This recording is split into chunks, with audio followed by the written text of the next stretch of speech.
Welcome to Here to Initiate, a podcast for manifestors, leaning on the concept of human design. We manifestors are 9% of the population, here to initiate, and it is time for us to rise. In this podcast, I, your host, Julia, want to bring a missing link to the marketplace. Having been a mentor and coach since 2018 and learning more and more about being a manifestor myself, I now, with this podcast, want to specifically support manifestors. With my brand Luxury Goddess, which is all about female remembrance, embodiment, and empowerment, I have served thousands of women already, and I now want to specifically support manifestors as well. I invite you to fully step into your peaceful, powerful self as a manifestor. Let's become who we came here to be, shall we?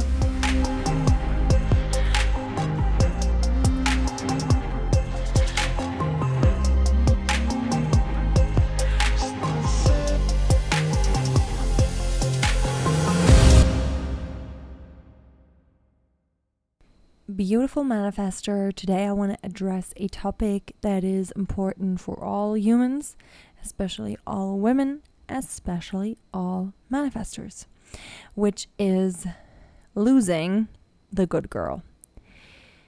Saying bye-bye, good girl, because if we are still being the good girl because we learned to be that, then we might not really own our power, our weirdness, our greatness, and dare to gain that clarity about, whatever we want to initiate in, and we won't inform, we won't initiate. And so I want to address this, as this was huge to me personally as a human, as a woman, and as a manifestor. So let's talk about that. The good girl is, and let's just land on a definition here, so we both know what I mean. We're meaning the same thing here. Is the part of us that starts behaving a certain way to please others, to please our parents, to please the teachers in school, the society, the neighbors, the neighborhood. So to please everyone, to make sure that we feel safe, that we feel liked, that we feel loved. And so it is a strategy. It is a strategy that we learn as kids, as girls, as adolescent, as teens, depending on when you pick that up. But it is really a strategy that you learn, so that you'll be safe, you'll be liked, you'll be loved. And that strategy is important when we don't have another resource, when we don't have more knowledge about how to tend to our nervous system, how to regulate, and how to communicate. So it's all about communication, conflictability, nervous system regulation. If we don't know about those things, which we don't as children and as teenagers, right? We don't. We know that it is, or we think it is all as it seems, and so this is how we need to behave. That's it. But the more you start questioning everything and start with personal and spiritual development, you realize and you find that there's all those beautiful resources and strategies and things that you can learn and that you then are capable of, or that you then can use, like resources. And we don't have those before, right? And so the first thing here is to really acknowledge that as long as you just were the good girl, it was important for you. It was an important strategy. It was even a survival strategy to not be in constant dysregulation or fear, to not feel safe, to not feel secure, to not feel liked or loved. So, back when we didn't know about other ways, it was good. So the first step really is to say thank you. Thank you to myself. Thank you to that girl I was. Thank you to the teenager, to the young woman. Thank you that I did have that strategy and that I did use that strategy, because in this way I felt safe. I felt secure. I felt liked. I felt loved. Now, what we want to understand now is to see, okay, and there's other ways, and those ways are more healthy and they feel better. And on those, like based on those, I will be liked for who I am, and maybe also not liked, but that's okay, because those people won't be for me then. That's okay. That is real attraction, right? It's a magnet. You're a magnet, and magnets attract and also repulse. So it's plus and minus, and that's natural. So we have to make peace with that. We have to learn to regulate our nervous systems in a way where when we're not liked, or someone is not having the same opinion, or isn't even okay maybe with our opinion, then that is okay. As long as, and this is where boundaries come into place, we won't be judged. We won't be like, no one's calling us names, and we're not allowing that, right? So for that, boundaries are important. But other than that, it's okay if you think it's different. If it's okay if you don't like who I am, that's okay, right? We don't have to be friends. That's fine. Like, there's plenty of people out there that you can be friends with. So that's the second thing. Now, coming back to the first, the gratitude for the strategy is also to really be in gratitude, because whenever we want to end something and start something new, the best way to do it is to not try or want to desperately eliminate something to make it go away, but rather say, thank you. Like, this was important. This was obviously necessary. And it fulfilled itself in abundance. And so, thank you. And I'm willing to let it go now, because I am different now. And I am remembering who I came here to be and how that can work for me.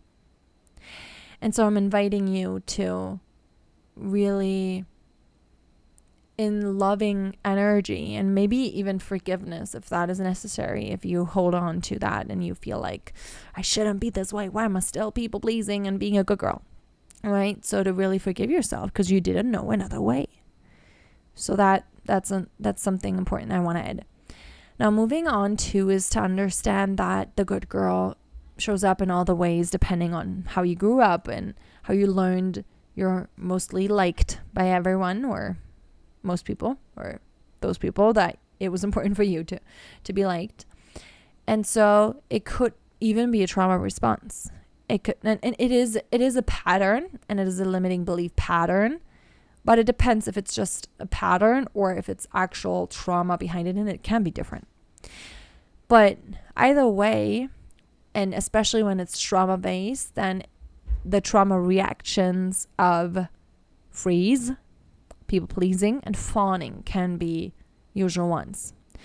If you don't really resonate and you really weren't the good girl, you probably went into the trauma responses of fight or flight. More the rebel, more the wild woman, which is better. Like, it's still a trauma response to fight or to flee, to go away, to just run away. But it's better because it's more towards the wild woman. And we only go into freeze and people pleasing and fawning if we don't feel we have the option to do fight or flight. So in a way, it's better. And so just to add that in here, if you find yourself reflecting right now while listening, well, I'm not really the people pleasing type. I'm more the rebel type. Well, yes, that's another way how we act, but it's not who we truly are. Yes, we might be the wild woman. We might be quite, like upfront and everything, but we still wouldn't be fighting and going into the fight mode, or we still wouldn't be in flight mode and run away. And that's not to say that it's not important to speak up for you or to leave sometimes or to have boundaries in place, right? I'm talking about the trauma responses. Okay. So again, coming back to the good girl, which for me at least was the strategy. As a young girl, when I didn't know I'm a manifestor and I didn't know I was a manifestor, I always felt these big ideas and these visions and like this energy of I'm capable of so much, and like I was always very extroverted. And so the more I was who I was and who I am, I got the feedback of you're too much and you're being egocentric or whatever, and you're taking up too much space and you're not being okay this way. And so I stopped. I really stopped. And I remember going to school when I was like 12 years old, really in the morning thinking to myself, like, today, Julia, you're not going to talk. Like, you're just going to be quiet. You're not going to speak up. You're not going to talk, because this way you can't get hurt.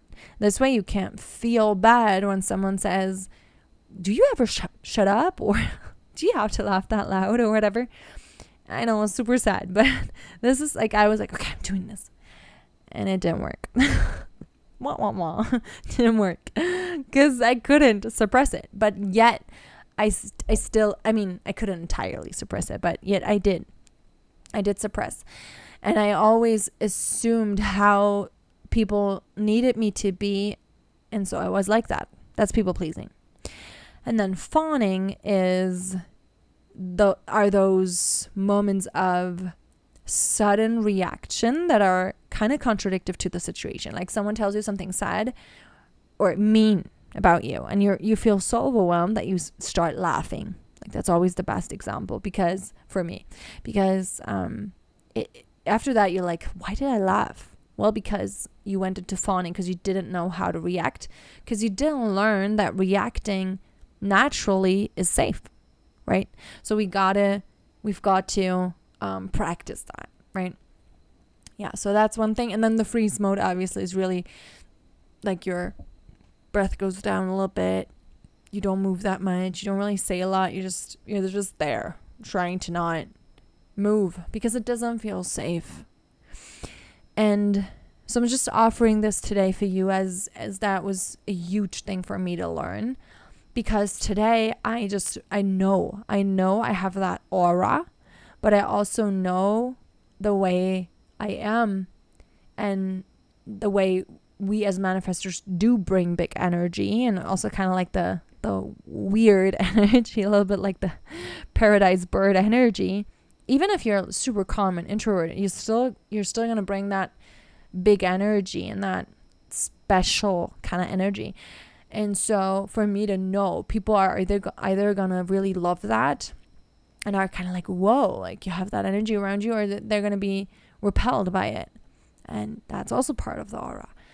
And to know that now, and to not have to go into people-pleasing mode or any kind of good girl energy anymore, because I have different strategies now. I know now that is okay, that not everyone needs to like me, that it is safe for me to stand in, any kind of way I'm received by people, and that I know my worth, and that I feel worthy, and that I am worthy, especially. And that was the biggest thing too. And the last thing I want to offer too is that most of the time, the good girl comes with believing that you're not worthy. Comes with believing you're not worthy, and or not worthy as a woman.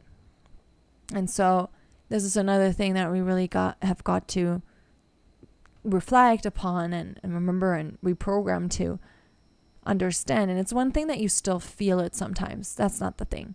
It's about knowing what's true. I know I'm worthy, and oh my gosh, I do not feel worthy right now. I'm going to move that energy. I'm going to allow it to flow. I'm not going to have to eliminate it or make it go away or be positive, because that's not how the body and the nervous system work.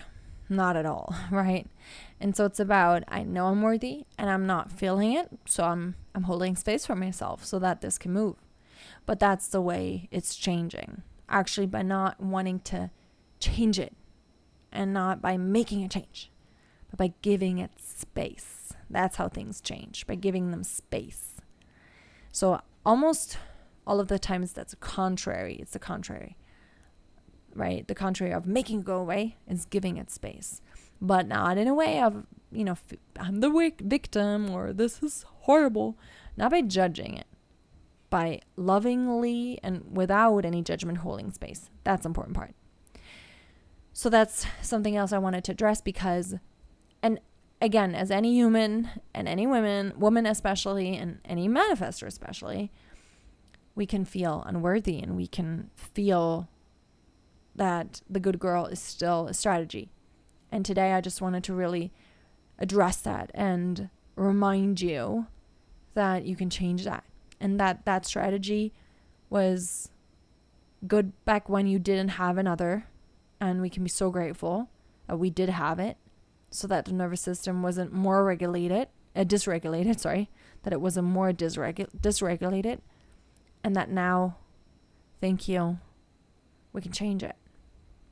So that is what I want to offer today for you, beautiful manifestor, to remember you are beyond worthy, and we need your big, weird, special energy in this world because we're building something new. So remember, because there's a wild woman inside, and it doesn't matter if you're introverted, extroverted, it doesn't matter. It's not about that.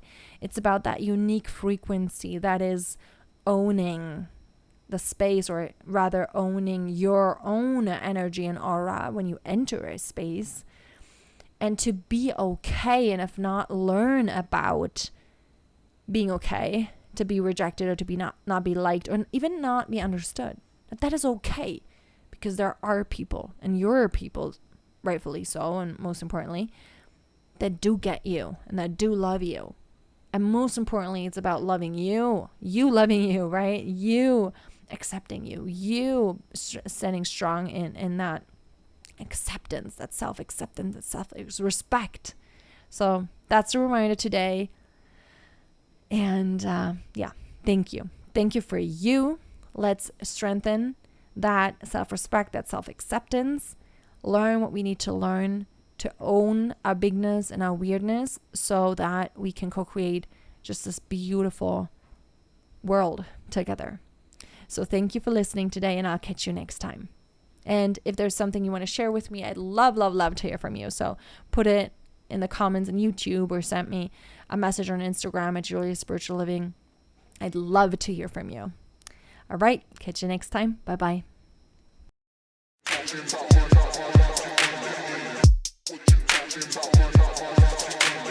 This was today's episode for you as a manifestor in the concept of human design. I hope this episode and whole podcast serves you. And if it does, I invite you to leave a 5-star review on iTunes, or rank the podcast 5 stars on whatever platform you listened, and or subscribe, comment, or share, whatever feels right to you, so we can spread this for all manifestors to hear and rise as one. Thank you from one manifestor to another. I deeply appreciate you rising, and I look forward to catch you next time. Always remember, you are here to feel peaceful. You are here to initiate. Remember to always inform peacefully. You are so powerful. I see you. You've got this. From one manifestor to another, yours, Julia.